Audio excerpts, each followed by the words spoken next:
types of seizures, all manifesting differently, right? Yes, there are different types of seizures, but they have something in common, and that is all seizures are really the result of sudden, abnormal electrical activity in the brain. And epilepsy is actually a diagnosis that's given to a person that has a pattern of repetitive seizures, like Bree described. And what's important to understand is that there are a couple of types of seizures. So I wanted to mention two of those types that are based on their onset. So one we recognize generalized, and the other one is partial. So as you mentioned, Dr. Phil, the generalized seizure is the one that we often see in the movies or in television. It involves the entire brain, the whole brain, and it's characterized by loss of consciousness. The person may fall to the floor. They have those characteristic jerking movements of their arms and legs and body, and they may even lose their bladder control. There's another type of seizure that we talk about. Those are partial seizures.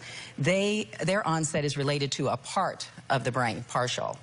And these, as Bree helped us understand, are very different from person to person, and in the same person from seizure to seizure. And they can be characterized by differences in consciousness, like staring or seeming unresponsive or confused, emotional changes. They can also involve movements. Bree told us about the movement in her shoulder that sometimes happens. Sometimes people get facial grimacing or make different faces. And then last but not least is sensory change. They may smell things that don't really exist or lose their hearing, like Bree described to us. You have had a seizure since you've been to LA. You had one yesterday. Doctor, what we're seeing here is some tracking of the head, right? Yes. And tell us what's your level of awareness at this point? I'm totally unconscious. So at this point, you're not seeing this, you don't remember this at all? No, not at all. So you didn't have even partial consciousness? Nope. People with epilepsy and their families, they do face challenges with this, right? Oh, absolutely. There's so much misunderstanding and hurtful behavior that happen in communities and in people around both the person who has epilepsy as well as their family members. And it's really important to understand and help and support. Some of that can come from community organizations. Sometimes there's online resources that are available. But another important thing to remember is that we have an opportunity to learn more about seizures. With that, we might be able to decrease the misunderstanding and to change some of the stigma that currently exists. Right. And Bree has been dealing with epilepsy since you were 4 years old, right? Yes. Do you feel like you have a good handle on your seizures? I'm fortunate that I have an aura, which is a signal that I know that one is coming, so I can sit down or let somebody know that something is coming. I don't have them super often, at least not the ones that I lose consciousness.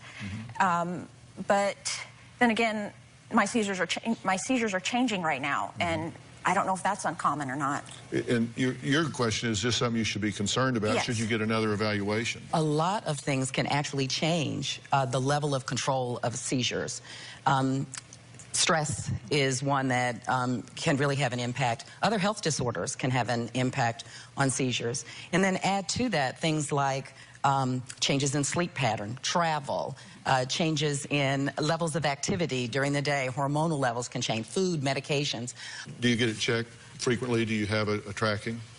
I do keep in contact with my doctor. Unfortunately, I live about 4.5 hours away from my specialist, so it's hard to go more than about once a year. But fortunately, through email and things like that, I am able to keep in contact with him and let him know if things are changing. Yeah, and that's important, to stay in touch with the treatment team, right? It's really critical, and again, especially in the event that some things seem to be changing, you stay on top of that, and then you can work with the healthcare team to try and do the detective work to figure out what's causing it. And then you can decide whether or not there are some specific tests that need to be done, whether or not the treatment plan should be changed at that time.